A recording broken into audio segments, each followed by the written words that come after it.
So how can you get the biggest orders driving for DoorDash as a Dasher in 2024?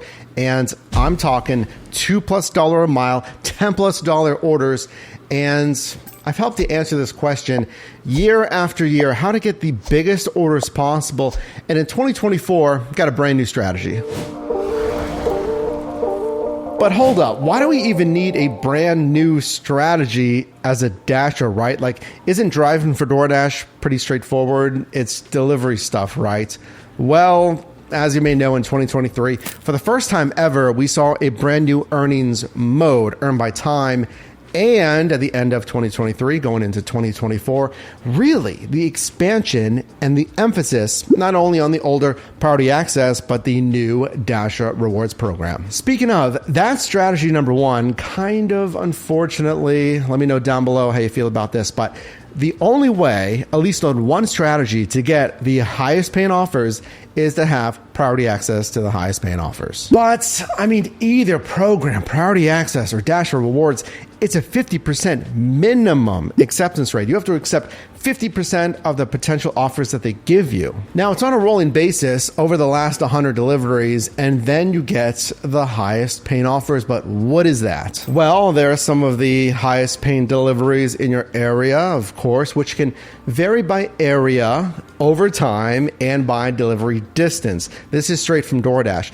They calculate high paying offers based on total pay, which includes base pay, which is $2 to $10, the company's contribution, peak pay, the bonus pay, and tips. But if you're like me and you're picking only the highest margin orders, which frankly is a good strategy, high on the dollars, low on the miles, and ideally it doesn't take a lot of time, then you might have a low acceptance rate, like my current 14% acceptance rate.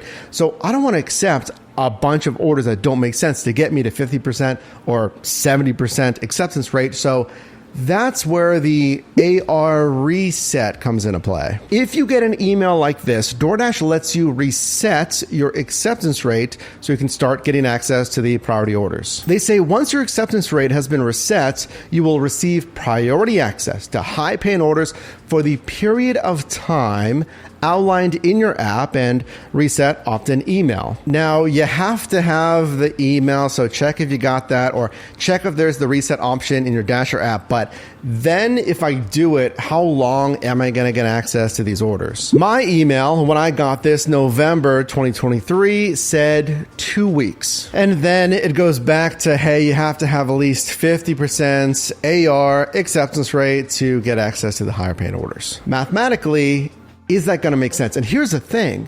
If it doesn't make sense, like accepting a lot of $4, $5, $6 orders, $1.20, $1 per mile just to get there, after, is it going to be worth it for like 3, 5, 6 months of priority access or Dasher Rewards Platinum or whatever it is? Then the loss that I initially incurred is outweighed by the benefits of having that priority access. Literally from the company, that is a strategy to get the highest paying offers, but I got 3 more. Number 2, I mentioned the new earnings mode in 2023, the earn by time mode, which gives you a guaranteed pay per hour only on active time. So when you're actually on an assignment, when you accept it to when you deliver it. If you want the biggest orders, like the single orders, I don't care if it's a stacked order, 2 or more assignments for one driver, an offer, right? That's what they call it, an offer. If you want the biggest offers, we'll say, don't do earn by time. You're never going to get the highest paying single offers on earn by time. Why? Because DoorDash says these offers, A, are going to have less tips. B, yes, you can get peak pay, but it's not a per offer peak pay. It is a per hour peak pay. So to get the most money on earn by time, again, guaranteed active time, you want more active time, more time on an assignment. So I feel like active time is the best, not for when you're going for the highest single orders. That's earn per offer. That's standard mode, we'll say. But it's when you think there's going to be a lot of traffic, like driving a rush hour. There's a lot of bad restaurants, maybe late nights when there's a lot of drive-through, and you're going to be sitting there. Restaurant delays. I know that this area has a lot of restaurants that take a long time. Any offers that take longer, we'll say, than earn by time might be better, combined with hopefully an hourly peak pay guarantee, but not single orders. Number 3, it's very simple. And if you've gotten this far, can you drop a like on this video? Check out yourdrivermike.com for updated courses and resources to help you in most any side hustle. This is simple. It's very simple, but you want access to as many order types as possible. What could you be missing out on? Number 1, pizza orders, because you need a verified pizza bag. It's not going to cost you a lot of money. Like what? $20? Maybe you can get one for 15, 30, 35 for the better ones. And then you get access to those offers. Yeah, you can get access to them if you don't have a verified pizza bag, but you'll get more options if you have a verified pizza bag. What is that going to do?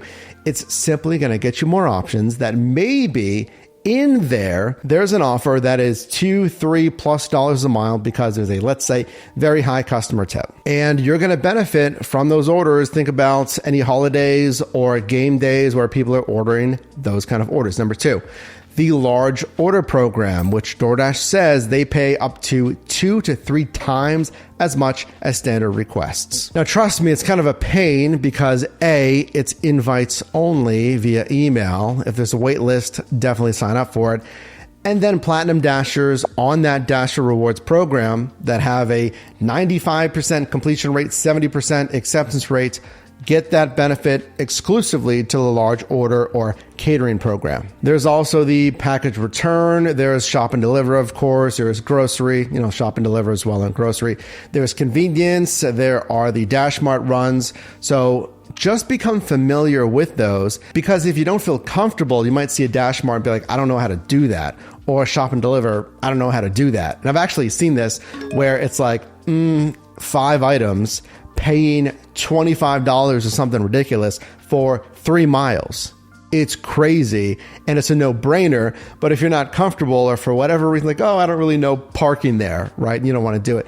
So don't make those excuses. Be open to more order types. And that's coming from someone who doesn't really love shop and deliver. Let's move on. Number 4 is the tried and true method that I basically tell you every year because it flat out works. From everything that I told you, and if you're like me, where you don't really want to crank up your acceptance rate to get priority access or the Dasher Rewards if that's in your marketplace, and certainly I will, and we'll kind of gauge your A/B test, if you will, the different shifts. Drop a like or comment if you want me to do that, boosting that AR up to at least 50%. But considering that, the strategy of knowing your marketplace, when, where, and how to drive, how to capitalize on peak pay is going to make you the most money, and combined, admittedly, I think you'd agree with this, with some luck. That's like customer tips, because you can't predict, I'm going to get this request and it has a $15 customer tip. We did nothing for that. Is going to get you the highest paying orders. Let me show you how. Number 1, market knowledge. So I know, okay, if I'm driving in this little segment of my already sub segment of my marketplace, then orders from here, it's going to pull me out of my zone, or really a not ideal zone, versus this plaza, or what we call a power strip, areas that are really dense with restaurants, that I know there's a good amount of restaurants here. The runs or the deliveries typically aren't too far away, like 5-6 minutes away versus 15-18 minutes, something ridiculous. At this point, I've also kind of ignored DoorDash's hotspots. That's their areas where they're seeing increased demand, because they can go away. They're refreshing every 5-10 minutes or so. And I'm more so now, because I've been doing this stuff for years, leveraging my market expertise. Like, I know consistently, if we average the entire shift, that this power strip that I know is going to be busier than other areas. I know that peak pay, if you're still getting, let's say, higher peak pay, because here in Pittsburgh, we have seen a tapering. That's something I'm watching for you in 2024. That if you're still getting, let's say, $3 and $4 peak pay, and if $4 is your max, that's a per delivery bonus, which, yes, is high, then I need to think, is it worth it signing up for that sub marketplace at $4 when the area that I typically drive in, that I'm familiar with, is at $2? So what's the cost benefit of driving over there, driving in an area where I don't really know all the power strips, yeah, it's a $2 plus peak pay than what I'm getting in this marketplace, but am I going to make more money there? Because then what happens, and I guarantee you've seen this, maybe you didn't really notice it or think about it, but maybe it was in the back of your head.